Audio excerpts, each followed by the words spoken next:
bem-vindo ao primeiro Congresso Brasileiro Digital de Gerenciamento de Resíduos. É uma honra ter você aqui conosco.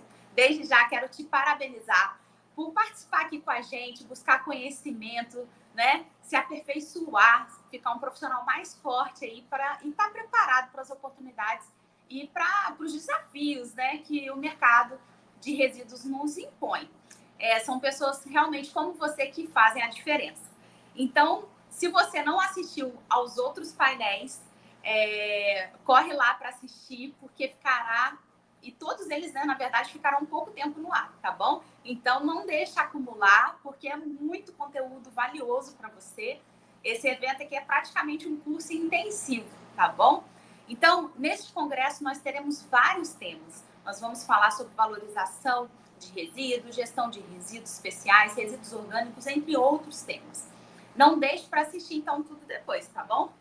Isso tudo só é possível graças a 9 empresas que estão fazendo esse projeto acontecer e a gente poder oferecer todo esse conteúdo gratuitamente aqui para você.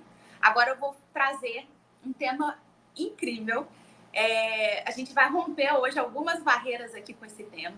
Eu estou falando de recuperação energética de resíduos. E para a gente começar esse tema, eu quero dar as boas-vindas ao Juliano Menezes de Mello. Ele é gerente-geral da Revalora CSN Cimentos. Seja bem-vindo, Juliano. Olá, pessoal. Muito boa noite. É uma honra, é um grande prazer participar desse congresso super bacana, que tem sido super bacana. E já a gente vai falar sobre o coprocessamento, que como foi falado pela Jaqueline, recuperação energética. Me apresentando um pouco mais, né? Sou Juliano, conforme foi falado. Eu sou gerente-geral da Revalora e a Revalora é a área da CSN Cimentos que gerencia o coprocessamento, que já a gente vai ter um bate-papo bem bacana, bem interessante sobre esse tema. Ai, que prazer tê-lo aqui conosco. Muito obrigada pelo seu tempo, pela disponibilidade de ter montado uma apresentação que eu soube que você vai compartilhar aqui conosco, mostrar um pouquinho desse processo, desde o momento da entrada no resíduo na unidade até o tratamento final. Então, eu vou passar a palavra para você, Juliana, e daqui a pouquinho a gente retorna, tá bom? Tá bom.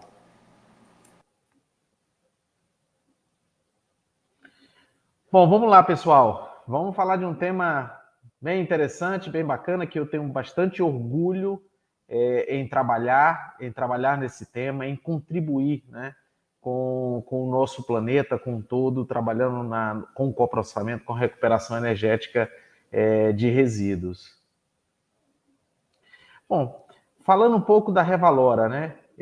A Revalora é um negócio da CSN, do grupo CSN, da CSN Cimentos, que trabalha na recuperação energética de resíduos. Nós temos um legado aí de 20 anos de experiência, né? E a Revalora, resumindo, ela viabiliza materiais alternativos para a fabricação de cimento. Então, com isso, a gente evita a utilização de recursos naturais e contribui para reduções da emissão de CO2. Nós somos uma equipe de 52 pessoas em diversas áreas: operação, comercial, logística, qualidade, projeto, estratégia. Nós temos uma plataforma em operação na cidade de Pedro Leopoldo, em Minas Gerais, onde a gente realmente faz essa recuperação energética, essa transformação, e a gente produz assim um combustível alternativo derivado de resíduos. E esse material, esse combustível alternativo, a gente destina para nossas fábricas em Minas Gerais: Arcos, Barroso, Montes Claros e Pedro Leopoldo. Bom, a Revalora tem uma atuação externa, né? Então, o que fazemos? Tem uma atuação externa no mercado de resíduos e também uma atuação interna nas nossas plantas de cimento, nas nossas fábricas de cimento. Então, no mercado de resíduos, a gente faz prospecção, a gente faz estudos de mercado, a gente também vende combustível alternativo, a gente abastece as plantas e a gente também estuda e desenvolve outros negócios relacionados à economia circular. Nas plantas de cimento, a gente faz toda a programação logística, né, para o transporte adequado para as plantas de cimento, a gente faz a produção própria, toda a parte de certificação documental, de certificado de destruição térmica, tão importante para as empresas.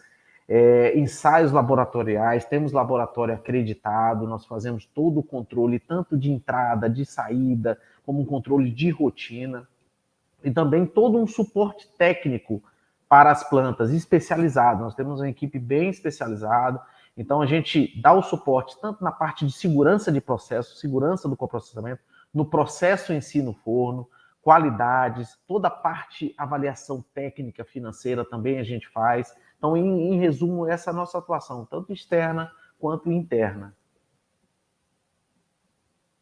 Bom, e finalmente, né, vale a pena consolidar alguns conceitos nesse momento aí com todos vocês. Então, o que é valorização de resíduos? Né? Se a gente pega aí uma definição bem interessante da NBR 17100, é o termo usado para qualquer operação de destinação de resíduos cujo resultado principal seja a transformação, de modo a servir a um fim útil, substituindo outros materiais como matérias-primas ou processos produtivos. Isso é um conceito extremamente alinhado ao coprocessamento, né, à recuperação energética, que já a gente vai continuar falando mais em detalhes. Bom, aí eu trago aí alguns alertas, né? A gente sabe que a nossa situação, o planeta já começa a dar muitos sinais, né? Cada dia mais a gente vê catástrofes naturais, problemas, a gente vê aquecimento, uma série de poluição nos oceanos. Então, esse slide aqui é para provocar realmente uma reflexão, né? E que a gente não existe plano B, não existe um outro planeta que a gente pode dizer o seguinte: poxa, agora a gente tem que ir para esse. Então, nós temos que cuidar do nosso planeta, e o que a gente vai falar aqui está alinhado a esse alerta, essa temática, essa problemática que hoje contempla, né, todo o nosso planeta. Eu não estou falando só de Brasil, evidentemente. Vamos lá. Então, com toda essa problemática de aquecimento, de escassez de recursos naturais, que em algum momento, né, tempo de vida, de reservas e etc., o caminho é a economia circular. Tá? A gente precisa fazer as coisas, né, girarem como um processo, se aproximando de um processo da natureza natural, né?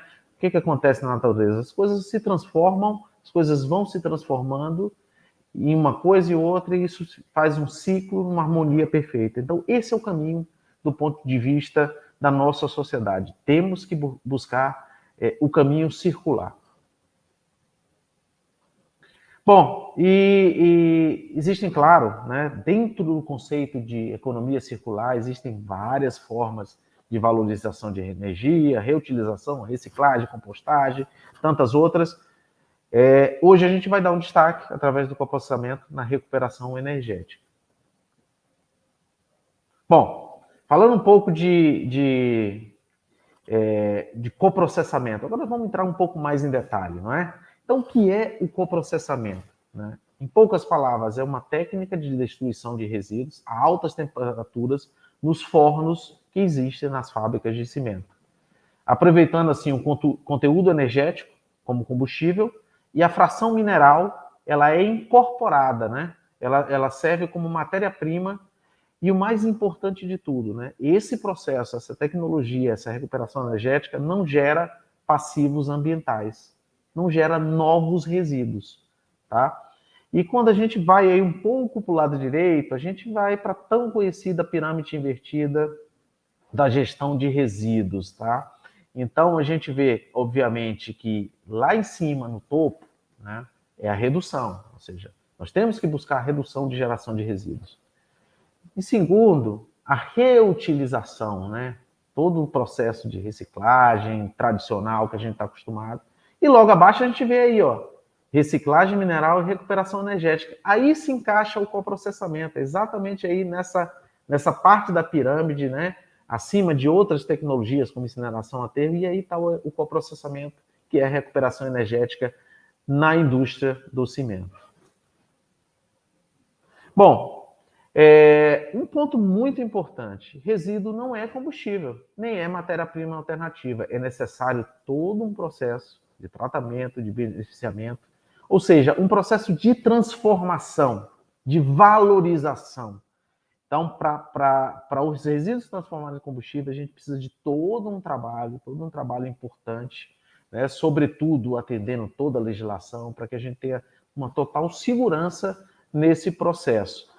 Então, o resíduo, né? Quando a gente vê um resíduo, o resíduo normalmente ele tem uma granometria, ele tem tamanhos variados, ele está embalado, ele é heterogêneo, ele tem diversas fontes, ele muitas vezes está contaminado, ele está totalmente fora de especificação, o resíduo.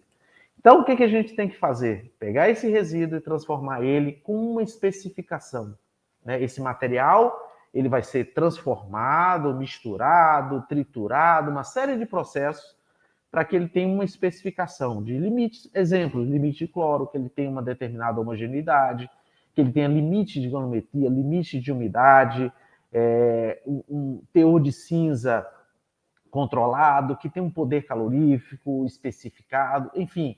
O material que é um resíduo, que era um resíduo, ele vai passar a ter uma especificação. E isso é essa transformação que a gente chama de combustível alternativo ou matéria-prima alternativa. Bom, mas finalmente, a gente pode utilizar tudo como combustível alternativo na indústria do cimento? Será? Na verdade, não. Né? Existe uma legislação muito rigorosa, muito definida, muito clara. O coprocessamento é uma atividade já praticada há décadas no Brasil e no mundo. Então, é uma tecnologia muito conceituada e validada. Então, o que normalmente se usa? Né? Pneus inservíveis usados, que já não têm uma destinação, biomassas, sucata de madeira, EPIs contaminados, material contaminado com óleo, lodo de estação de tratamento, resíduos sólidos urbanos. Então, eu vou dar um exemplo aqui emblemático, né? Um solo, né? Um solo, ele é contaminado com um óleo, né? Por exemplo, um óleo combustível. Esse solo, ele passa contaminado, passa a ser um resíduo perigoso, tá? E na indústria do cimento a gente precisa de combustível e precisa de argila. Então, olha só, né? Isso que é um resíduo passa a ser uma matéria-prima. A gente passa a dar uma solução para esse material que se transformou em resíduo por causa de uma contaminação.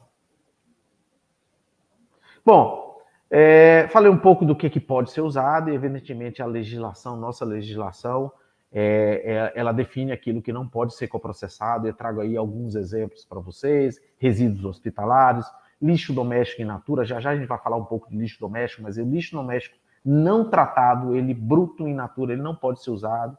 Explosivos e armamento, elementos radioativos, pesticidas, fósforos orgânicas, material com alto teor de metais pesados, alto teor de cloro, baixo poder calorífico e sem contribuição de substituição mineral. Eu diria que uma das coisas muito bacanas do coprocessamento é que o coprocessamento ele tem que, falando de uma forma bem simples, ele tem que contribuir para o meio ambiente, ele tem que evitar a utilização de algum recurso natural, ele tem que substituir algum recurso natural para que ele seja realmente viável. Esse é um viés muito interessante, muito bacana do coprocessamento também. Bom, aí a gente entra um pouco mais em detalhe. Eu não vou entrar muito, né, no detalhe, é uma área mais técnica, mas aí a gente tem aí na tela aí para vocês um resumo de uma planta de cimento, né? Desde a mineração até o cimento já pronto. E uma fábrica de cimento tem um potencial muito grande de destinação de resíduos ambientalmente adequada e utilização, né? Tanto nos tipos quanto na quantidade, porque uma fábrica de cimento realmente ela trabalha com volumes muito altos. Então, a gente pode usar matéria-prima alternativa em substituição a algo da natureza, argila, calcário, e aí esses materiais eles são usados no começo do processo, antes do forno, na britagem de calcário, na produção da farinha, que é o calcário moído com alguns materiais, materiais com poder calorífico, com energia, né, para recuperação energética, eles são usados no forno de cimento. São fornos que trabalham com temperaturas até 2.000 graus, 1.500, 2.000 graus, portanto, com potencial muito grande, né, de destruição dos materiais. Dentro do forno, a gente pode utilizar tanto no pré-aquecedor, que é na torre de ciclones, na parte de pré-aquecimento do material, ou no queimador principal, tá? Então, o que vai definir onde eu utilizar no processo de fabricação do cimento? Né? Evidentemente, a característica dos materiais, tá? Se o material não tem energia, ele vai ser utilizado como matéria-prima alternativa. Se ele tem energia, ele pode ser usado como combustível. Então, todo esse trabalho que a gente faz na Revalora de avaliação e a correta destinação, a correta aplicação dos materiais nas plantas de cimento. Bom, uma pergunta, né? Existem várias técnicas, né? Vocês sabem, existem várias técnicas de destinação de resíduos ambientalmente validadas, né? Legalizadas. E por que, né, escolher o coprocessamento? Por que o coprocessamento?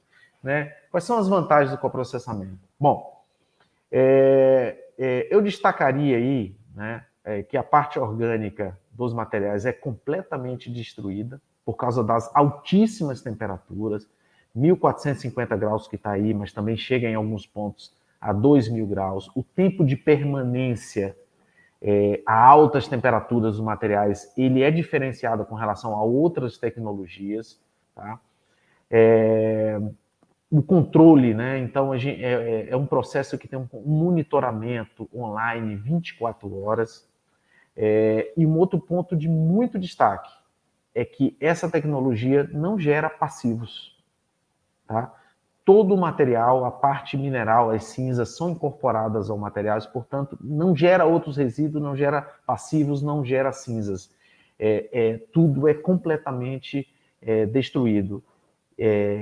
O que está em destaque aí, não gera subproduto, não gera passivo, não gera nada. Para finalizar, só dizer que um ponto muito interessante do coprocessamento é que ele evita a utilização de recursos naturais. A cada tonelada que eu utilizo de resíduos, né, para recuperação energética, eu estou evitando usar recursos não renováveis, materiais da natureza. Bom, agora já aparece para a gente um outro ponto muito bacana, muito importante, que o coprocessamento traz de benefício.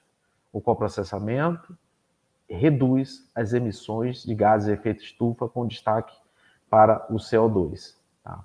Então, é uma contribuição muito importante, é uma temática que está aí em muita evidência, e o coprocessamento é uma alavanca importante. Aí eu trago um resumo, né, da jornada de descarbonização da CSN Cimento. Nós temos uma jornada muito bem estruturada, com metas. Existem várias alavancas e aí em destaque está aí o uso de combustíveis alternativos e biomassas. Tá? Então, é uma alavanca importante, está muito forte na nossa jornada de descarbonização, essa contribuição do coprocessamento, da utilização de resíduos como combustíveis alternativos na redução das nossas emissões de CO2. Eu trago um exemplo aí mais à direita, a nossa fábrica de Arcos, em Minas Gerais, quando ela começou o coprocessamento, né, ela contribuiu, né, o coprocessamento contribuiu para a redução de 50 quilos de CO2 por cada tonelada de cimento produzido. Então, quando a gente joga isso aí por todas as toneladas, é um valor realmente muito expressivo de redução de emissão de CO2. Então, muito bacana esse viés aí do coprocessamento também contribuindo nas reduções da emissão de CO2. Bom, falamos lá atrás do que pode ser coprocessado, do que não pode ser coprocessado, utilizado como combustível alternativo. Um dos materiais que eu citei lá, que não poderia ser, era lixo doméstico, resíduo urbano não tratado. Porém, o resíduo urbano tratado, triado, retirado a parte reciclável, plásticos,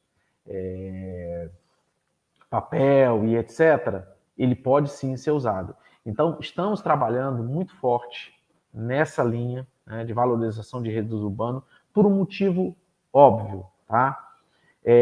Trago aqui um número, né, números da Abrelp de 2022, em que 39% do lixo do Brasil, nós estamos falando de 30 milhões de toneladas aproximadamente. Olha só, 30 milhões de toneladas de lixo urbano tiveram uma destinação ambientalmente inadequada.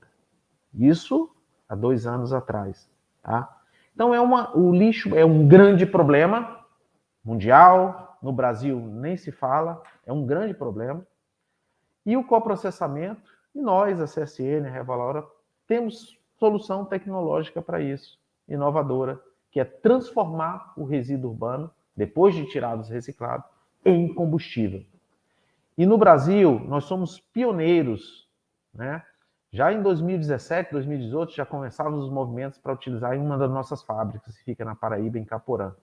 E, recentemente, nós desenvolvemos uma iniciativa também pioneira e inovadora em Minas Gerais, com o governo do estado, um projeto chamado Minas Recicla Energia, tá? Onde a gente utiliza materiais, rejeitos das cooperativas de catadores, de reciclagem, a gente utiliza esse rejeito que antes ia para aterros como combustível alternativo em nossas plantas de cimento. Então, o resíduo urbano é um grande problema e também a gente enxerga a nossa contribuição participando nesse processo, enxergando isso também como uma grande oportunidade.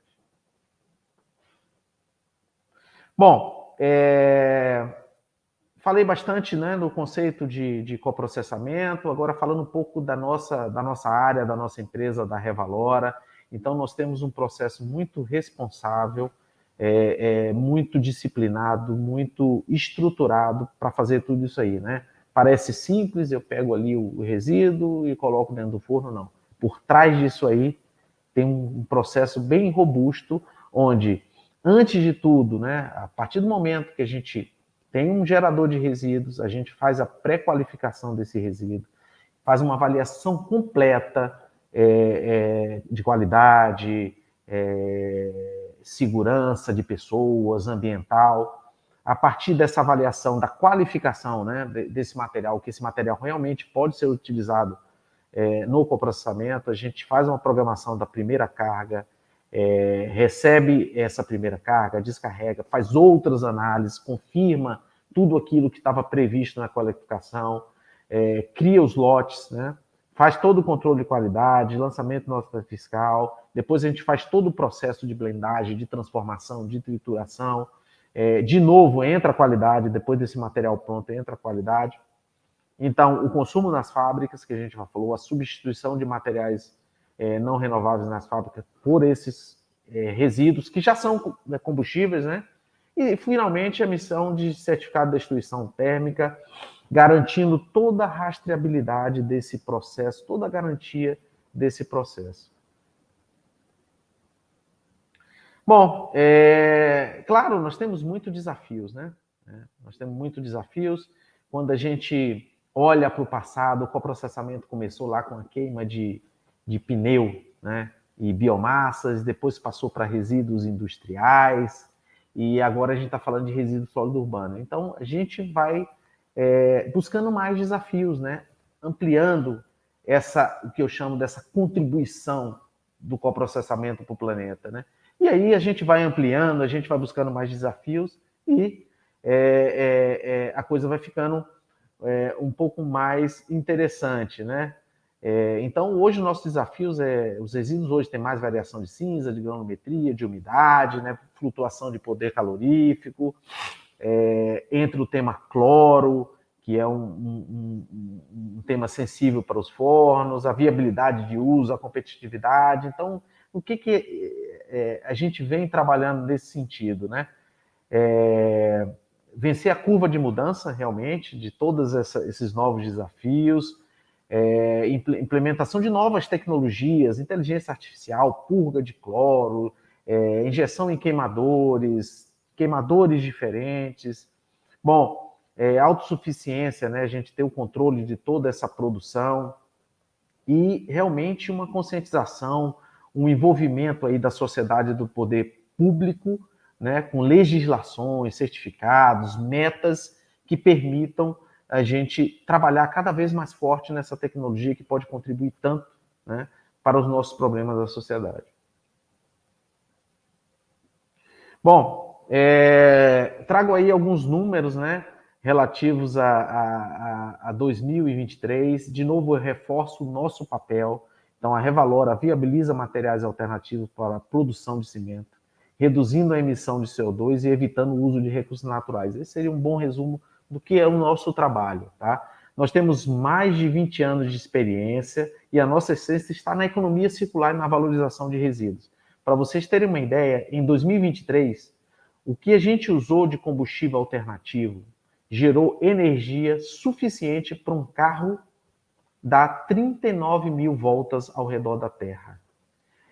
A quantidade de combustível alternativo que a gente usou, derivado de resíduo, seria suficiente para encher 286 piscinas olímpicas. E dentro da temática CO2, né, o que a gente evitou de emissão de CO2 utilizando resíduos como combustíveis alternativos seria a quantidade de CO2 emitida por 5.500 caminhões fazendo o trajeto do Iapoque ao Chuí. Bom, pessoal, realmente um prazer falar um pouco desse tema que nós, na Revalora, na CSN Cimentos, temos tanto orgulho de fazer, de praticar e de trabalhar. Um prazer contribuir nesse congresso, trazer essa temática importante. Espero ter contribuído bastante aí para vocês, para esse evento, e estou à disposição para contatos e etc. Meu muito obrigado pela atenção, muito obrigado pela oportunidade, muito obrigado ao Portal Sustentabilidade por essa grande oportunidade, esse grande momento. Oi, Juliano, mas você não vai fugir de mim ainda não, peraí. Uma oportunidade como essa, eu tenho que aproveitar um pouquinho desse momento com você. A gente sabe que existem outras tecnologias de tratamento de resíduos, né? Então, eu queria aproveitar esse momento para te perguntar como que o coprocessamento se diferencia no tratamento final dos resíduos perigosos. Legal, muito bom. Obrigado, Jaqueline, pela pergunta. A gente falou bastante aqui, eu vou praticamente reforçar, né? O coprocessamento ele tem muitos diferenciais positivos para outra técnica de eliminação de resíduos, né? Eu destaco principalmente que é uma tecnologia que não gera passivos. Eu reforcei isso durante a apresentação. Todo o material é completamente destruído e não ter potenciais passivos é realmente um ponto muito forte. E, além disso, reforço também que os resíduos utilizados, seja como matéria-prima alternativa ou como combustível alternativo, acabam substituindo materiais da natureza e materiais não renováveis. Então, eu costumo dizer que o coprocessamento, essa recuperação energética pelo coprocessamento, tem um delta ambiental muito interessante. Então, além da destruição, esse é o grande ponto, né? Tem um delta, o delta ambiental é muito interessante e muito positivo. E você falando isso da destruição total, para nós gestores de resíduos, nos dá uma segurança, né? Porque a gente sempre responde, a gente tem a corresponsabilidade na gestão dos resíduos. Então, tanto para a empresa quanto para nós profissional, isso é maravilhoso, porque realmente a gente não tem o passivo ambiental, como Sem você dúvida. falou. Muito bom. E qual que é o diferencial do coprocessamento para as ambições ESG ou ISD das empresas geradoras de resíduos? Muito bom, Jaqueline. Bom, o que a gente, para todo lado que a gente ouve falar, essas três letrinhas, né? ISD, para onde a gente vai. Ontem mesmo eu estava em São Paulo numa reunião para falar de temas, né? ISD, num grande comitê de embaixadores ISD da CSN. E, bom, mas vamos lá. As empresas hoje estão em busca de tecnologias ambientalmente mais adequadas. Tá? E como vimos na apresentação há pouco, o coprocessamento ele está muito bem posicionado na hierarquia de gestão de resíduos. Tá? Então ele tem uma visibilidade muito boa e está muito bem posicionado. E, de novo, reforçando o que eu disse há pouco, tem um delta ambiental positivo. Né? Além da destruição total dos resíduos, ele tem um delta ambiental, ele tem uma contribuição muito interessante para o todo. Então, isso, na verdade, isso atrai, né? Atrai essas empresas que realmente buscam ações diferenciadas no conceito ESG. E, adicionalmente a tudo isso, a gente ouve falar muito hoje, né, de empresas que estão buscando metas de aterro zero dentro dos conceitos ESG. E o coprocessamento é justamente uma tecnologia que pode preencher essa ambição, né? Essa ambição com essa característica de destruição total sem geração de passivos. Nós, da Revalora, já contribuímos, já ajudamos empresas a atingir essa meta de aterro zero. Legal. E qual que é a contribuição do coprocessamento para a economia circular? Muito bom. Vamos lá. A gente sabe que nem todos os materiais, tá, eles podem ser reciclados naquele conceito tradicional de reciclagem, né? Como a gente pega um plástico, ele volta, ele vai se transformar em plástico de novo. Então, muitos materiais, eles não podem, ou a gente ainda não tem tecnologia para conseguir reciclar tudo. E o coprocessamento, digamos assim, que ele contribui no resgate desses materiais que a gente sabe que a gente não vai conseguir fazer a reciclagem tradicional. Então, aí o coprocessamento, usei essa expressão resgatar, né? Resgata esses materiais, valoriza esses materiais, transforma esses materiais em combustível, matéria-prima alternativa, então fazendo com que esse ciclo ele continue e esse material não seja apenas disposto. Ele segue, né? Ele continua nesse ciclo, vai ser usado como combustível, matéria-prima alternativa. E, de novo, reforço sempre isso, que eu acho que isso fecha muito bem todo o ciclo. Evitamos, cada tonelada de resíduo que a gente usa, a gente evita utilizar toneladas de material da natureza. Então, assim, eu resumo assim, essa contribuição do coprocessamento nessa temática de economia circular. Oh, excelente. Então, já abusei muito de você. Eu te agradeço. Digo, daqui a pouquinho assim a gente retorna, tá bom? Mas por hora, muito obrigada. Obrigado, um prazer. Obrigado mais uma vez pelo convite e pela oportunidade. Até daqui a pouquinho, hein? Gente, então, tivemos a oportunidade de entender todo o processo, né, que faz aí a transformação energética dos resíduos. Mas e os controles e os monitoramentos ambientais? Para responder essa pergunta, vamos dar as boas-vindas ao Bruno Gattas Halak. Ele é gerente de meio ambiente e de sustentabilidade da Revalora, da CSN Cimentos. Falei certinho seu sobrenome? Me corrige. Falou, Bruno Gattas Halak. Falou, vamos lá. Tão bonito, não posso pronunciar errado. Seja bem-vindo, Bruno. Pessoal, boa noite. Queria agradecer o espaço, né, ao Congresso Digital de Gerenciamento de Resíduos, ao Portal Sustentabilidade e fazer um complemento, né, depois dessa palestra com muitas informações que o Juliano trouxe, complementar para mostrar que o coprocessamento tem muitos controles, né? É possível fazer o coprocessamento de forma segura. Esse é o objetivo e a gente vai continuar, né, falando um pouquinho sobre coprocessamento. Se pudesse colocar a apresentação para a gente eu vou usar me como despedir guia. De você, então. Então, deixa eu me despedir de você, daqui a pouquinho a gente retorna, tá bom? Beleza, Jaque, muito obrigado. Até logo. Tá ótimo.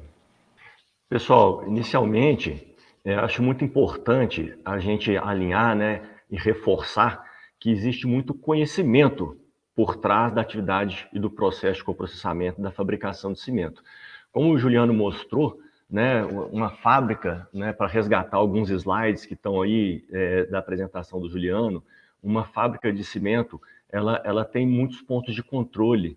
Pode passar aí, por favor. Ela tem muitos pontos de controle, ou seja, existe muito conhecimento acumulado para a fabricação de cimento.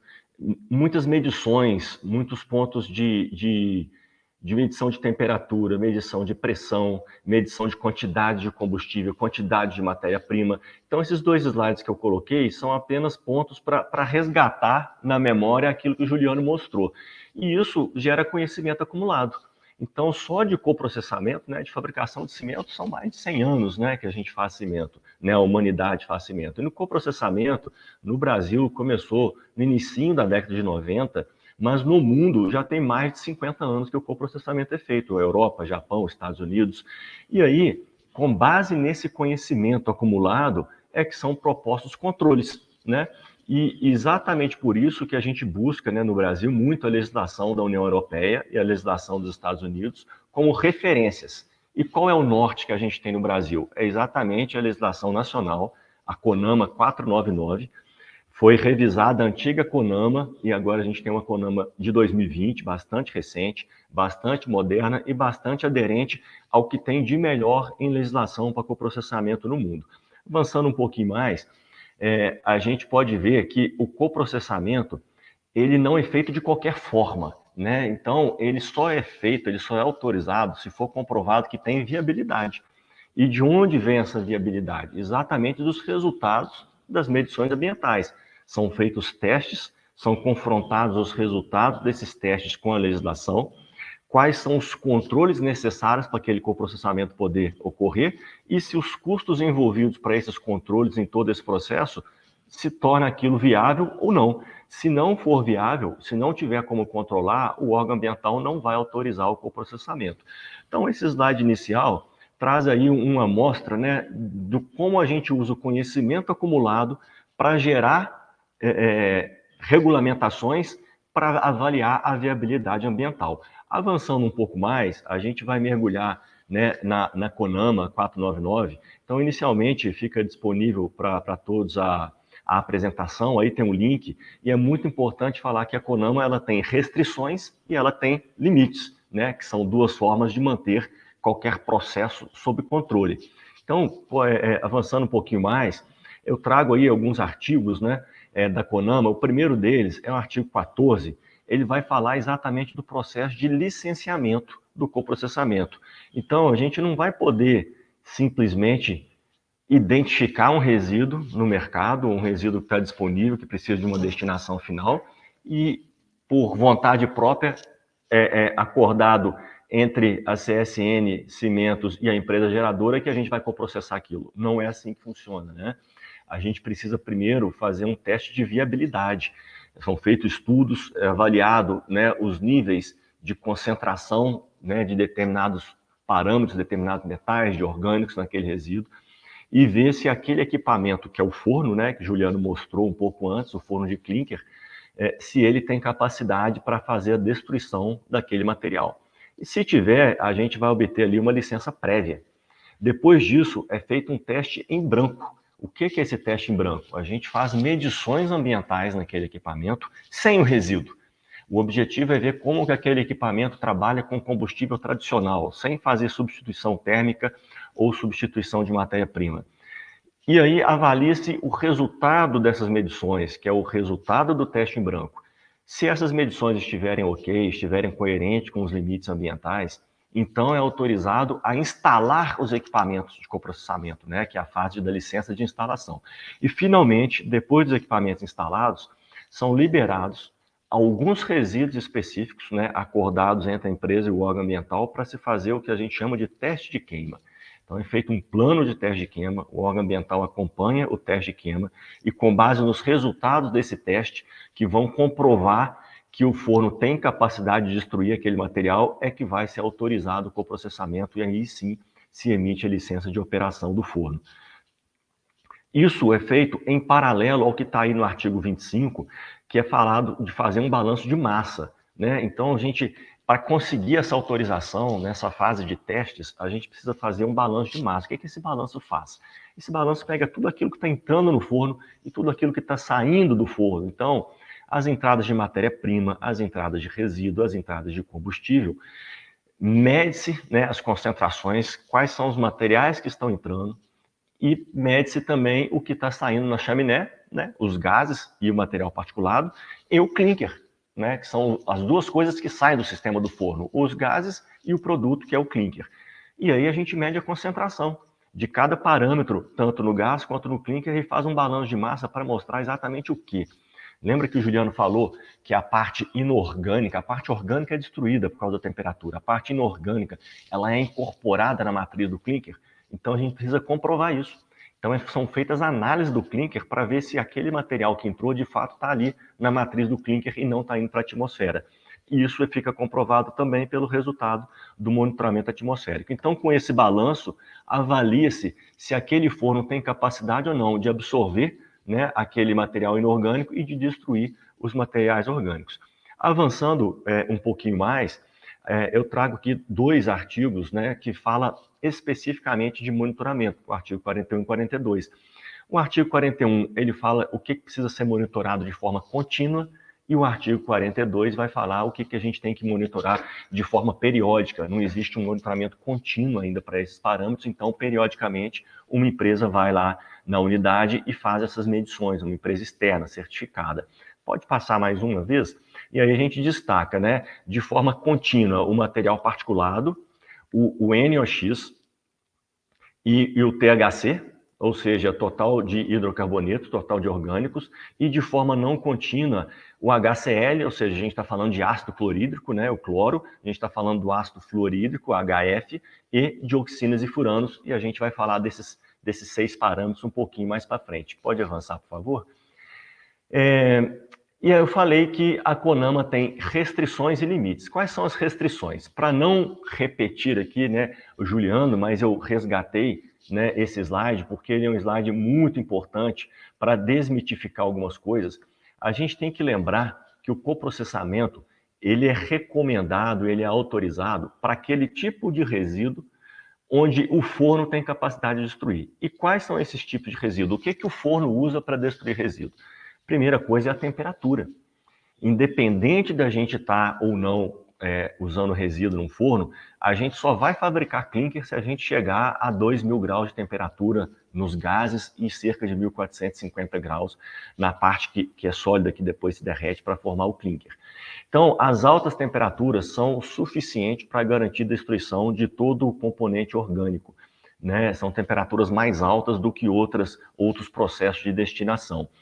E a gente tem ali um ambiente muito alcalino, por causa da quantidade de calcário que a gente usa.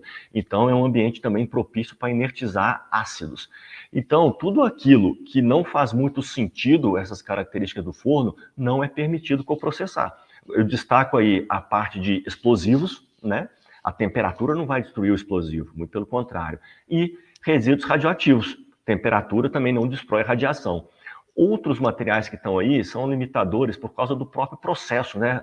Materiais que têm muito cloro, materiais que não têm poder calorífico, ou seja, não estão substituindo combustível, materiais que as matérias-primas não são compatíveis com a fabricação de cimento. A gente usa muito ferro, muito alumínio, muita sílica no processo de fabricação de cimento. Então, resíduos que têm esses materiais, eles são usados como substitutos de matéria-prima. E eu queria destacar aqueles 2 primeiros, né, que são os resíduos hospitalares e o lixo doméstico. O forno até consegue destruir, mas por que não pode? Exatamente por causa de todo o risco da cadeia. E é por isso que a nova fronteira de coprocessamento no Brasil hoje, porque na Europa e no Japão, Estados Unidos isso já é feito, é exatamente o lixo urbano.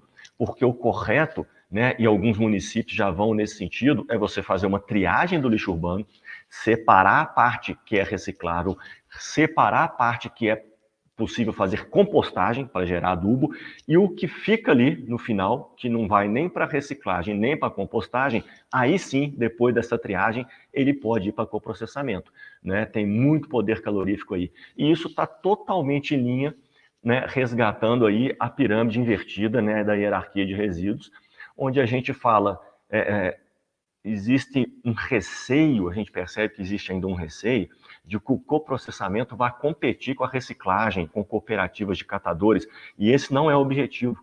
Dentro da nossa própria indústria, aquilo que é reciclável a gente envia para reciclagem, né? O compromisso que a gente tem é de coprocessar aquilo que não é passível de reutilização e de reciclagem, para evitar que aquilo vá para uma incineração, para um aterro. Então, o coprocessamento ele permite a reciclagem mineral, que é exatamente quando a gente recupera uma matéria-prima, e a recuperação energética, né, dos combustíveis daquilo que tem carbono. Avançando um pouco mais, a gente fala dos limites, né? Falei um pouco das restrições e agora eu vou falar dos limites. Eu trouxe aqui, né, 2 tabelinhas da CONAMA. A primeira delas, que é o anexo 1, fala de limites de entrada, né? Alguns materiais, né, alguns resíduos que a gente tem que analisar no resíduo, e se tiver a concentração de um desses componentes que estão ali no anexo 1 acima dessa permitida, o material não pode ser coprocessado. Ou porque o forno não tem capacidade de tratar, ou porque pode trazer algum problema no processo, e a gente vai ver um pouquinho mais para frente ali como é importante a gente fazer o controle de tudo aquilo que tenha cloro. Na segunda tabela, a gente vai dar destaque, pode ir clicando de um em um, sobre, por exemplo, material particulado. Material particulado é um muito importante, né? Literalmente dá para a gente ver, né, se está saindo alguma coisa ou não na chaminé, e ele é um monitoramento contínuo obrigatório para os fornos que fazem coprocessamento. Então, sempre que aparecer aí essa bolinha laranja, é porque é um componente que a gente tem que fazer monitoramento contínuo. Qual outro que a gente tem que fazer monitoramento contínuo? A gente faz monitoramento contínuo também de orgânicos, né? O THC, que é total de hidrocarbonetos, alguns locais chamam de VOC, que são os hidrocarbonetos voláteis, então também existe monitoramento contínuo. Quando eu digo contínuo, faz parte do controle da fábrica 24 horas por dia, 7 dias por semana, enquanto o forno está rodando, tem um medidor lá no final da chaminé, medindo quanto que está saindo de orgânico, de material particulado e de NOx, que é o próximo aí, que são os compostos, né, nitrogenados. Então, são 3 importantes parâmetros que têm obrigação de ter monitoramento contínuo. Falando de novos parâmetros, né, eu queria trazer aí o SO2, que é um parâmetro novo na CONAMA. A antiga CONAMA não tinha, né, o SO2, SOx. Alguns estados já tinham isso nas regulamentações, mas isso foi adicionado na CONAMA para ficar coerente com o que alguns estados já faziam e para ficar coerente com o que outros países fazem. Então, o SO2, hoje é necessário ter monitoramento periódico dele, e alguns estados pedem monitoramento contínuo. Se a gente avança um pouco mais, né, aí essa bolinha azul é um monitoramento periódico, tá? Então, o SOx pode ser periódico ou contínuo, dependendo do estado. Avançando um pouco mais, a gente vai falar ali do HCl, do HF, os dois são um monitoramento periódico obrigatório, né? Tem alguns metais ali em destaque, eu não vou aprofundar nos metais, mas eu queria falar um pouco de dioxina e furano, porque a dioxina e furano, a gente tem, se a gente perceber toda a tabela, o limite está em miligrama por normal metro cúbico, ou seja, para cada metro cúbico de ar ou de gás que sai na chaminé, eu posso emitir aquela quantidade de miligramas. Quando a gente fala em dioxina e furano, eu estou falando em nanogramas, né? Miligramas é 10 a menos 3. Então, é 1 grama dividido por 1000. Quando eu falo em nanograma, eu estou falando de 10 a menos 9. Então, é o 0 com 9 casinhas, 9 zeros para depois ter um número. E aí, o destaque que eu quero dar para dioxina e furano é que é um composto muito importante para a gente controlar. O limite, na antiga CONAMA, era 0,5. E nessa CONAMA ele passou para 0,1.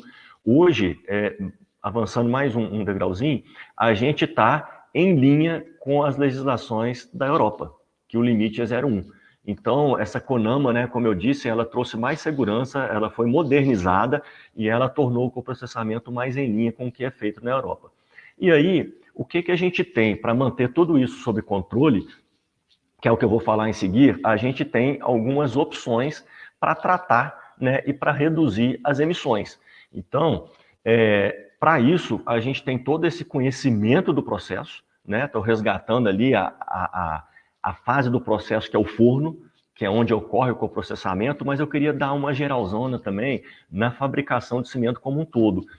Então, assim, já é da expertise da fabricação de cimento o controle das emissões. Não é só no forno que a gente faz controle de emissões. A gente faz controle de emissões nos resfriadores, por causa de material particulado, em pilhas de estocagem, né? Tem que fazer aspersão com água para evitar poeira fugitiva, se bate um vento ou no próprio manuseio do material, na moagem de combustível, na moagem de cimento. Então, já é muito comum uma fábrica de cimento, a indústria cimenteira, ter que se atentar aos controles ambientais, principalmente de emissão atmosférica. E a chaminé principal, que é aquela que está à direita, que é a mais alta que costuma ter na fábrica, é a maior, é a que tem maior quantidade de gás pelo volume de material, né, de combustível que passa no forno, ela é o nosso foco quando a gente está falando em coprocessamento. Avançando então, para a gente falar um pouco das técnicas, né, de redução, a gente tem aí, digamos, 3 estratégias principais. A primeira delas é a eliminação de precursores. O que seria a eliminação de precursores? Talvez esse seja uma palavra um pouco nova, um pouco diferente. Só tem como sair de um processo algo que entrou no processo ou que foi formado lá dentro, correto? Então, por exemplo, se eu estou com a emissão de cloro um pouco acima do que deveria ou muito perto, a gente tem que tomar providências. Lá no teste de queima, isso vai ser avaliado, né? Como que eu posso reduzir a emissão de cloro? Olha, se eu estou entrando com algum resíduo que tem cloro, eu tenho que tirar aquele resíduo, eu não posso coprocessar aquele resíduo exatamente por ele conter cloro e estar causando emissão. Ou eu tenho que entrar ele numa taxa menor. Às vezes eu estou alimentando determinado quilo por tonelada de matéria-prima, eu vou reduzir aquilo, eu estou diminuindo a quantidade daquele parâmetro que está entrando. Se ele não entra no processo, ele não vai sair na chaminé e nem vai sair no clinker. Então, a eliminação dos precursores é a primeira opção para a gente manter as emissões sob controle. Por isso, todo aquele conhecimento acumulado que eu falei lá no início da apresentação, ele é muito importante, porque só com esse conhecimento de mais de 50 anos de coprocessamento no mundo, mais de 100 anos, né, de fabricação de cimento, conhecendo exatamente os pontos onde você tem que medir e controlar todos os parâmetros, é que vai possibilitar a gente identificar aonde que está entrando determinado precursor, lá naquele balanço de massa que foi comentado. A segunda opção para a gente fazer isso são medidas que a gente chama de medidas primárias. São medidas que estão ligadas ao processo. A gente mexe no processo de forma a mudar a temperatura, mudar a pressão, mudar alguma concentração ou adicionar algum componente no processo que vai reagir com aquele elemento que está nos incomodando e vai transformar aquele elemento num segundo elemento, que a gente não está extrapolando os limites. E esse segundo elemento a gente consegue controlar melhor. Então, são medidas de processo, a gente chama de medidas primárias. E, finalmente, as medidas secundárias é quando a gente não conseguiu eliminar o precursor, não conseguiu controlar através de medidas primárias, a gente parte para medidas secundárias, que a gente sempre tenta evitar. Por quê? Porque são mais onerosas. As medidas secundárias, elas têm um custo maior, mas elas são adotadas sempre que necessário. São as medidas que são conhecidas como medidas de final de linha. O que é final de linha? Lá no final do processo, você coloca um equipamento que vai receber aquele material que está saindo, e aqui a gente está falando de fluxo gasoso, e ele vai tratar esse fluxo para colocar de acordo com os limites. Aqui eu trago um exemplo muito interessante de medidas primárias. O controle de dioxina e furano. Lembra que eu comentei que o controle de dioxina e furano, o limite no Brasil era 0,5 nanogramas e ele passou para 0,1 e hoje ele está em linha com o que é feito na Europa. Tem uma forma, né, uma medida primária para você controlar. Como são formadas dioxinas e furanos? Dioxinas e furanos são compostos, né, de um risco para a saúde muito alto, importante, por isso tem que ter esse controle. Eles são formados através de cadeias aromáticas cíclicas, né, orgânicos, com cloros. Então, você precisa ter, numa determinada temperatura, o contato do cloro com a cadeia orgânica para ele reagir e se transformar em dioxina e furano. O orgânico que entra lá no forno, dentro do forno, essa imagem é um pedacinho do processo de fabricação de cimento, que é o que a gente chama de pré-aquecedor, né? O forno está ali embaixo. Então, os orgânicos eles entram na parte muito quente do forno, que está acima de 1000 graus. Eles são praticamente todos tratados ali, né? Nenhum orgânico vai ficar ali acima de 1000, 1500 graus, ele é totalmente destruído. Mas pode ter um pouco de orgânico que entra com a matéria-prima. E a matéria-prima entra lá em cima, onde está escrito raw meal, né? Que é a matéria-prima, é a farinha, e ele entra em locais onde está com a temperatura entre 200 e 300 graus. Quando chega aí, à medida que a gente vai abaixando nesse pré-aquecedor, estágio 1, estágio 2, 3, 4, a temperatura vai aumentando, de forma que quando chega lá no final, está mais ou menos a 1000 graus. Então, quando chega a esses 400 graus, esse orgânico ele se desprende e ele vai para a atmosfera. É esse orgânico que a gente está controlando lá na chaminé, né, que tem o limite lá de THC, VOC ou de dioxina e furano. E como que a gente impede que esse orgânico vai encontrar o cloro? O cloro ele entra com o combustível ou com o resíduo. Ele vai ser alimentado lá embaixo, dentro do forno. Quando o cloro, que eventualmente, né, não foi incorporado ainda no clinker, vai sendo arrastado pelo pré-aquecedor e começa a subir, ao perder temperatura, ele gruda na matéria-prima e ele volta. Então, a gente tem um ciclo onde o cloro fica nos estágios mais baixos do pré-aquecedor e o orgânico fica nos estágios mais acima. Então, se eu não tenho o contato do orgânico que está lá em cima com o cloro que está embaixo, não tem como reagir o cloro com o orgânico para formar dioxina e furano. Então, o controle de temperatura no pré-aquecedor, pressões e temperaturas, para garantir esse ciclo, o do orgânico em cima e do cloro embaixo, é uma medida primária. Se a gente tem esse controle bem feito, eu não tenho formação de dioxina e furano no processo.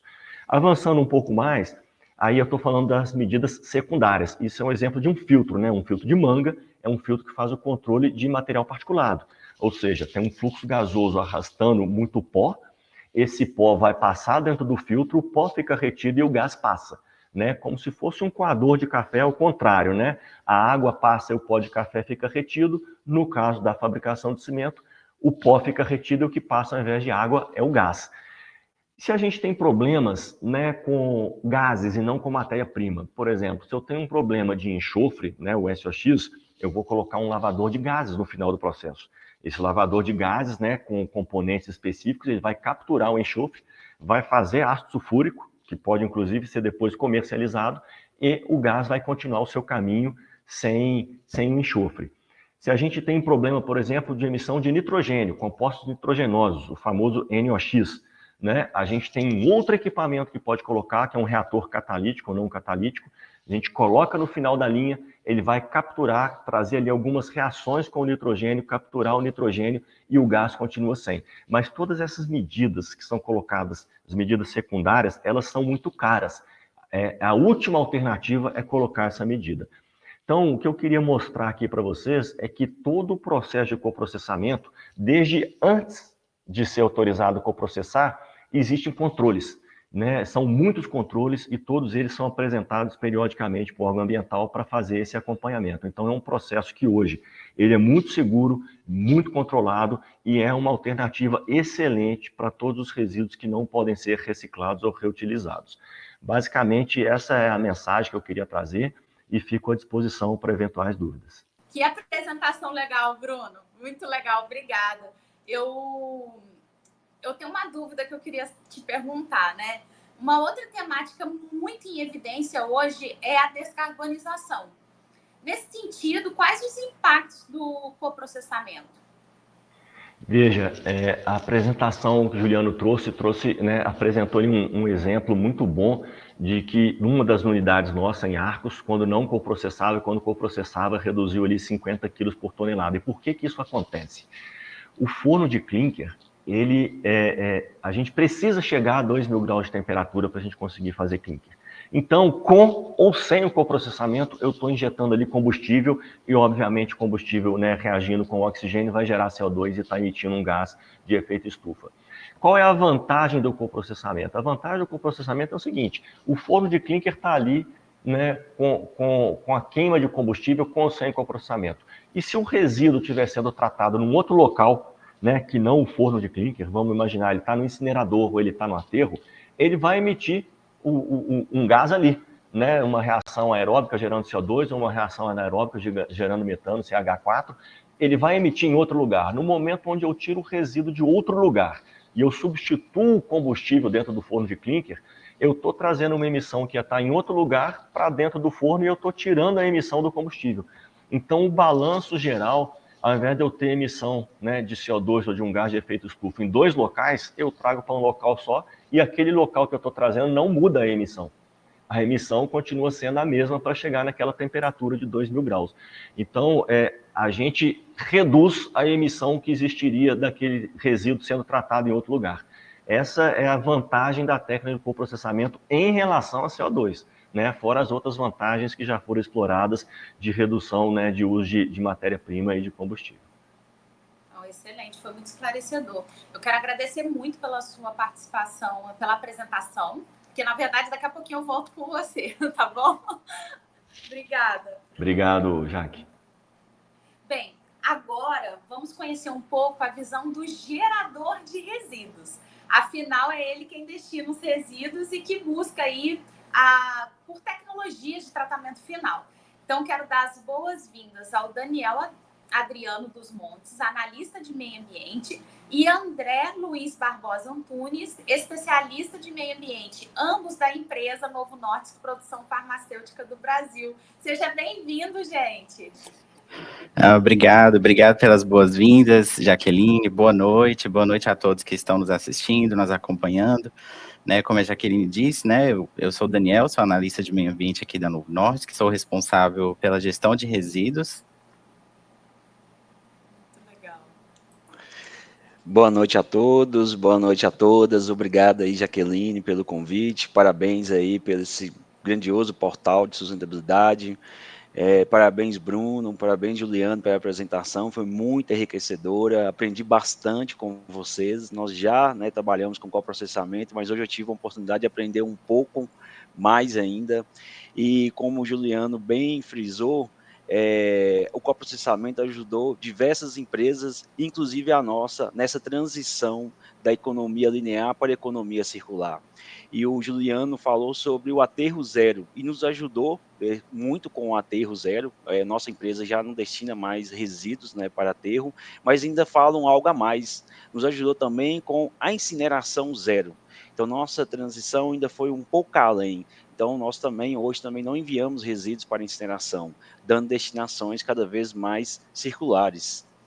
Mas estou me apresentando, estou como especialista aqui, nós falamos aí da empresa geradora, então quero falar um pouquinho sobre a nossa empresa, né? O que a nossa empresa já trabalha com a economia circular e como o coprocessamento tem nos ajudado aí para essa transição. Então vou fazer o seguinte, eu vou deixar a palavra com vocês dois, porque eu estou curiosa para saber como que vocês fizeram esse processo, como que foi essa aplicação, né, a implantação disso, e com certeza vai ajudar outros profissionais da área ambiental que está aqui nos acompanhando e que vai querer implantar isso também na unidade, né, que ele trabalha e atua. Então, vou me despedir um pouquinho de vocês, daqui a pouquinho eu retorno aqui, tá bom? Boa apresentação. Obrigado, Jaqueline. Então, para a gente falar um pouquinho dessa nossa transição da economia linear para a economia circular, eu quero dar um destaque aqui com a nossa estratégia ambiental. Então, antes eu vou apresentar a nossa empresa, falando um pouquinho da Novo Nordisk, a Novo Nordisk Mundial. Nós somos uma empresa que trabalha em diversos segmentos de saúde, com foco aqui no tratamento dos diabéticos. Nós somos uma empresa que produz medicamentos para mais de 50% das pessoas que têm a necessidade de fazer o consumo da insulina, mas nós não trabalhamos só com a produção de insulina, trabalhamos também com produtos, né, como hormônio para crescimento, obesidade, outras doenças raras, né, como por exemplo hemofilia e outras doenças cardiovasculares. Mas trazendo um pouquinho para a nossa unidade aqui em Montes Claros, no norte de Minas, nós produzimos exclusivamente insulina e nós somos responsáveis por 30% de toda a produção da Novo Nordisk, o que representa mais de 12% aí da insulina consumida mundialmente. Fomos pela quarta vez escolhida a melhor empresa para se trabalhar em Minas Gerais, no Great Place to Work, que é as boas empresas para se trabalhar, e fomos agora no ano passado reconhecido como a melhor empresa para se trabalhar nesse GPTW. Destaca aqui para as empresas aí, né, de grande porte. Falando um pouquinho da nossa estratégia ambiental, então a Novo Norte ela possui uma ambição, e a nossa ambição é de ter o famoso zero, o zero impacto ambiental. E para isso, ela desenhou uma estratégia, que o nome da nossa estratégia chama-se Circular for Zero, que é a transição da economia linear para a economia circular. Então, nós desenhamos pilares relacionados aos nossos fornecedores. Então, nós falamos aí sobre a pegada ambiental. Então, o Grupo CSN Cimentos é um dos nossos fornecedores e tem nos ajudado aí consideravelmente para conseguirmos aí alcançar esse grande objetivo nosso. Trabalhamos também com a parte dos nossos produtos, falando aí de destinação cada vez mais circulares, aumentar o tempo de vida dos materiais e tem também relacionado às nossas fábricas. E trago destaque aqui, né, onde que nós temos aí, que a gente chama do Track 4, que é eliminar o desperdício de energia, água e materiais. Eu vou falar um pouquinho sobre a parte de energia e água e vou dar a palavra depois para o meu colega Daniel adentrar um pouco mais sobre a nossa gestão sobre materiais. E aqui nós vamos falar um pouquinho sobre resíduos. Então, algumas iniciativas nossas ambientais, como por exemplo na parte energética. A nossa empresa, ela já tem 100% da nossa energia é de fontes renováveis, então nós temos uma certificação, né, que é conhecida aí mundialmente, que é o I-REC, onde que garante que toda a energia nossa consumida é proveniente de fontes renováveis. Mas não só isso, nós também fizemos aí, né, um inventário do gás de efeito estufa, nós recebemos aí o prêmio Ouro, onde é no GHG protocolo, então isso é público, nós fizemos junto com a FGV, a Fundação Getúlio Vargas, é uma das nossas iniciativas aí relacionadas a garantir que nós estamos fazendo um bom trabalho, né, para essa transição, e nós estamos falando de descarbonização, então nós também somos uma empresa que estamos preocupada com todo esse viés aí que tem atingido todas as pessoas, né, no mundo como um todo, e cada vez está mais em voga aí nas publicidades, né, nos telejornais, e que nós, como humanidade, como empresa, devemos fazer diferença. E traga aqui com uma transição, como por exemplo os carros elétricos. Já é uma realidade aqui na nossa unidade, nós temos pontos de recarga elétrica, a grande parte dos nossos veículos já são movidos à eletricidade e até o final do ano, 100% de todos os cargos que fazem uso aqui dentro da nossa organização serão elétricos, desde o caminhão que coleta o nosso resíduo, desde dos carros que fazem movimentações internas aqui para entrega de materiais, ou até mesmo, né, como por exemplo as motos que são utilizadas aqui para controles patrimoniais. Mas nós não paramos por isso aí. Nós estamos construindo uma fazenda solar, ou seja, toda a nossa energia ela será proveniente dessa fazenda que fica aqui numa cidade bem próxima a Montes Claros, aqui no norte de Minas Gerais. Então, trazendo um destaque aqui para a parte de água, e nós estamos falando que nós estamos aqui no norte de Minas, numa região que passa por um estresse hídrico, nós temos diversas iniciativas e trago aqui em destaque aqui um projeto que nós tivemos, uma iniciativa, posso dizer aqui, que é bem pensado fora da caixa, que é um grande reservatório que nós temos de água de chuva. Esse projeto iniciou-se em 2020, né? Começamos a coletar frutos no ano de 2023, em janeiro de 2023, que é o quê? Toda a água de chuva que cai nos nossos telhados e arruamento, nós enviamos para esse grande reservatório, depois nós tratamos essa água e utilizamos para a fabricação do nosso produto. É a primeira indústria farmacêutica a implementar esse projeto. Nós estamos falando de melhor uso dos recursos naturais. E aí, a gente está falando do coprocessamento, né, que é o tema do nosso dia de hoje, o tema do melhor uso dos materiais. Eu trago aqui um destaque aqui para o melhor uso do nosso recurso, que é a água, e o Daniel vai trazer o melhor uso do recurso do resíduo. Nós estamos falando de economia aí de 80 milhões de litros de água com essa nossa iniciativa. Nós reduzimos aí cerca de 40% do nosso consumo proveniente aí da concessionária local, tendo maior disponibilidade hídrica aí para a nossa região. Então, isso é uma iniciativa recente, mas nós já trabalhamos com a gestão de recursos hídricos há bastante tempo. Tem aí uma imagem aí das nossas torres de esfriamento e da nossa ET, uma vez que 100% do nosso efluente são reutilizados tanto para irrigação das nossas áreas verdes ou então em processos industriais, como, por exemplo, caldeira e torre. A nossa manilha é tamponada, nós não enviamos nenhum efluente para a nossa concessionária, garantindo-se o reaproveitamento de 100% desse tão precioso recurso que é a água. Nós, além disso, nós fazemos também o múltiplo reuso. Então, aquele efluente que gera um determinado processo, eu trato e reutilizo em outros processos, para assim, no final, ser enviado para a torre e para a irrigação das nossas áreas verdes. Mas nós não paramos por aí. Nós estamos falando de algumas iniciativas relacionadas à água dentro da nossa unidade. E nós pensamos, o que podemos fazer também para a nossa comunidade? Então, trago destaque aqui o nosso programa Novo Gerador de Água.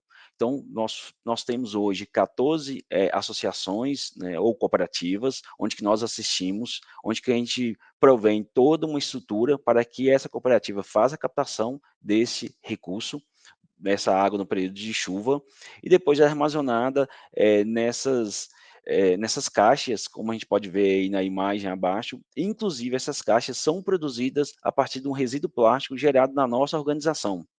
Nós temos que nós chamamos aqui de componente plástico, nós temos uma empresa parceira, a gente envia para eles reciclam esse material e transformam nessas caixas e depois a gente provém aí para esse nosso programa de novo gerador de água. Então nós estamos falando aí de o melhor uso dos nossos recursos naturais, tanto internamente como também para nossa comunidade.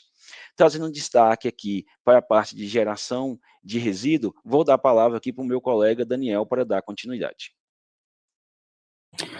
Obrigado aí, André, pela excelente introdução, né? Eu acho que não há dúvidas quanto às nossas iniciativas, né, com relação ao meio ambiente, e eu vou dar continuidade aqui na parte de resíduos, né, da parte de gestão de resíduos, e primeiramente é imprescindível a gente falar, né, deixar de falar aqui da nossa pirâmide de sustentabilidade. Como o Juliano comentou muito bem, as empresas estão, de fato, em busca de tecnologias mais ambientalmente corretas, né? E nós sempre utilizamos essa pirâmide de sustentabilidade, né? Ao qual nós nos baseamos nas nossas tomadas de decisão com relação ao meio ambiente. Então, no topo da pirâmide, nós temos aqui a não geração. Então, é sempre o nosso primeiro foco, né? A nossa prioridade é evitar que o resíduo ele seja gerado. Mas caso nós não consigamos, então nós partimos para a estratégia de reduzir a geração de resíduos e então a reutilização, né, em seguida a reciclagem e a base da pirâmide ali nós temos o coprocessamento. Então nós estamos falando de uma empresa que nós temos 0 destinações lineares, né? Todas as nossas destinações, todas as nossas iniciativas são circulares com base no programa, né, que o André já comentou, já introduziu muito bem, que é o nosso Circular for Zero. É a nossa estratégia, né, de economia circular para atingirmos ali o zero impacto ambiental. E nós não podemos, né, deixar de falar aqui do nosso foco desse nosso bate-papo, não é mesmo? Que é o coprocessamento. Então, lá em 2018, nós começamos a implementar a nossa estratégia de zero aterro, né? A implementação, ela veio, de fato, em 2019, e o coprocessamento teve um papel fundamental nessa jornada. E aqui eu destaco, né, a parceria com a CSN, com o grupo Revalora, onde nós tivemos a nossa primeira qualificação para que eles pudessem receber os nossos resíduos não críticos. Resíduos não críticos, nós estamos falando aqui de resíduos que não são resíduos de produtos da Novo Nordisk, né? Então, são ali alguns resíduos classe 2, alguns classe 1, mas que não apresentam a logomarca, que não têm produtos da Novo Nordisk. Então, eles foram qualificados, né, e passaram a receber ali os nossos resíduos. E nós começamos a pensar também, o que nós podemos fazer para zerar a incineração também. E aqui, né, novamente, destaco essa parceria e o engajamento da CSN, da Revalora com a nossa meta. Nós tivemos essa segunda etapa de qualificação, vamos dizer assim, que não é uma etapa simples, é, na verdade, complexa e bem rígida, para que eles pudessem receber também os nossos resíduos de produto, né? Então, é feita uma espécie de, uma auditoria com critérios não só ambientais, né, de ISO 14001, mas também, principalmente, da ISO 9001, critérios de qualidade. É uma auditoria conduzida, inclusive, por auditores da nossa matriz na Dinamarca. Então, eles vêm aqui no Brasil, auditam o fornecedor, né, e a CSN e a Revalora conseguiram essa qualificação, com muito louvor, inclusive, né, com um resultado de high level of compliance, ou seja, um alto nível de conformidade, e ali em meados de final de 2022, nós conseguimos atingir a nossa meta também de zero incineração, né, junto aí com a CSN, com a Revalora. E o coprocessamento, né, tem um papel fundamental nisso. Como o Juliano e o Bruno explicaram muito bem, não é simplesmente uma queima de um material, né? Não é a queima de resíduo, como acontece na incineração, que as cinzas são enviadas para um aterro e não geram valor agregado. O coprocessamento tem um papel fundamental nesse processo, né? Porque, reforçando a fala do Juliano, não gera passivos. Então, nós estamos falando de utilizar os nossos resíduos como combustível, como fonte energética, até mesmo, né, como matéria-prima para a fabricação de cimento, substituindo aí o uso de combustíveis fósseis e de recursos minerais não renováveis.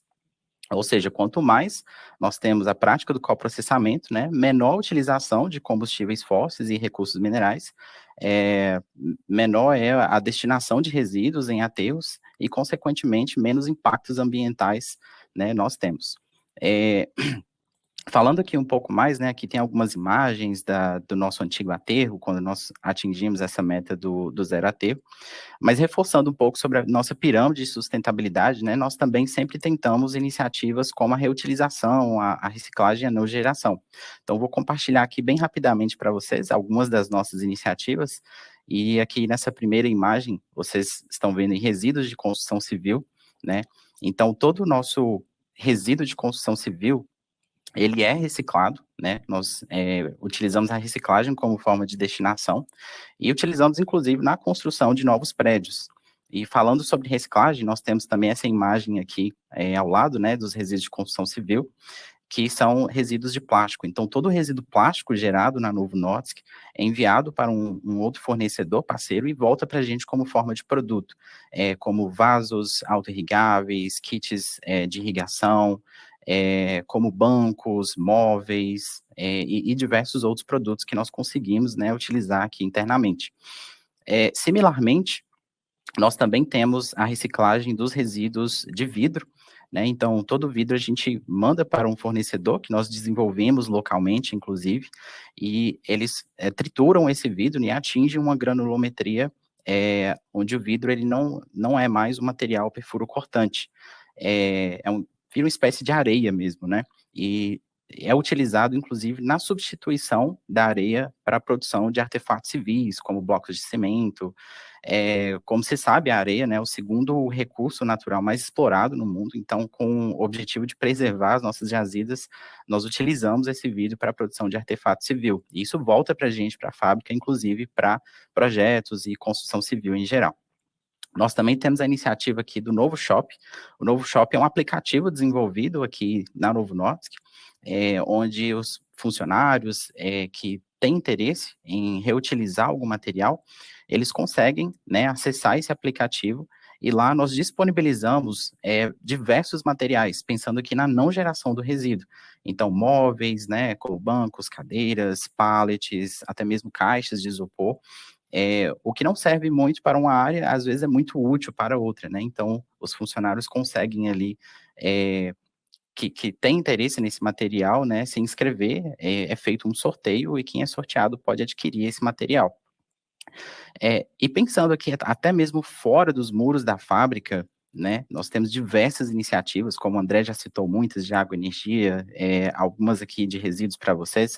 Nós também pensamos como nós podemos impactar positivamente a sociedade, a comunidade e manter esse mindset ambiental fora dos muros da fábrica.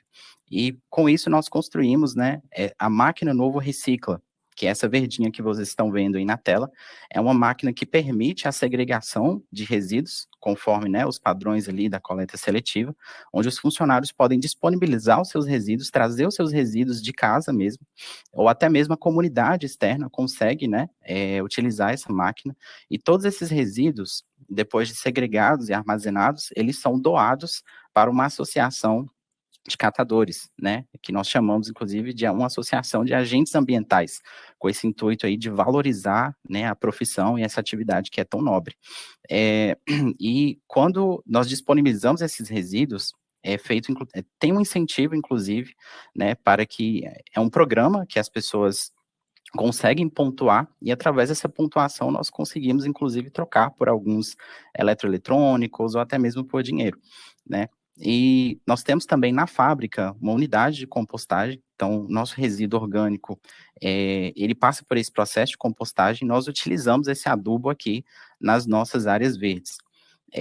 Mas nós sempre pensamos, né, no topo da nossa pirâmide de sustentabilidade. E com isso nós temos a iniciativa da confecção, né, de marmitas. Então, todo aquele resíduo dos restaurantes, que são as sobras limpas, ou seja, aquele alimento, a comida que não foi utilizada, não foi consumida, são feitas marmitas e nós doamos para uma associação que distribui essas marmitas para pessoas carentes, pessoas de baixa renda, né? Todo esse processo, ele é acompanhado por nutricionistas, não só aqui da nossa fábrica, mas também da associação. E por falar em associação, nós temos essa outra iniciativa que nós gostaríamos de compartilhar com vocês, que é a doação de alguns resíduos e materiais para associações, como pallets de madeira, por exemplo. E nós não só doamos, mas também realizamos oficinas nessas associações, né, gerando renda aí para a comunidade, para pessoas carentes de baixa renda. Então, só algumas das nossas iniciativas aqui na Novo Nordisk, e tudo que nós não conseguimos, né, focar ali no topo da nossa pirâmide, é claro, nós enviamos para coprocessamento, que tem esse papel fundamental, né, de manter a nossa estratégia de economia circular. Então, era isso algumas das iniciativas, tá? Obrigado aí pela oportunidade. Nós continuamos aqui com você, certo, Jaqueline? Ai, gente, que legal, que trabalho incrível. Parabéns, viu? Que legal. Nossa. Eu vou trazer aqui de volta, então, o Juliano e o Bruno para participar conosco. Gente, vocês foram incríveis. Não tenho nem palavra para agradecer. Como que foi gratificante poder assistir aqui, compartilhar esse momento com vocês. E aí a gente está dentro desse evento, eu quero passar para vocês as considerações finais, né?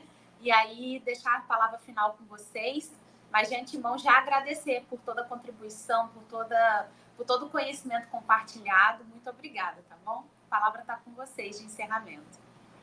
Tá, obrigado, Jaqueline.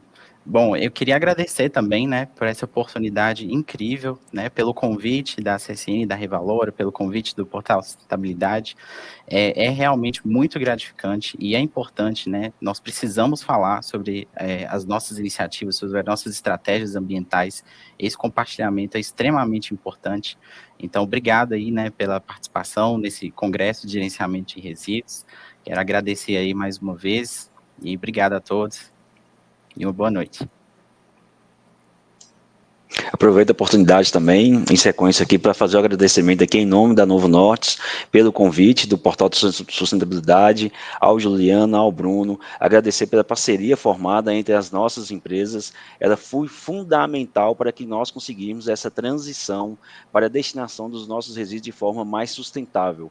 Novamente, eu friso, da economia linear para a economia circular. Nós precisamos pensar sobre isso, nós precisamos de buscar tecnologias cada vez mais disruptivas.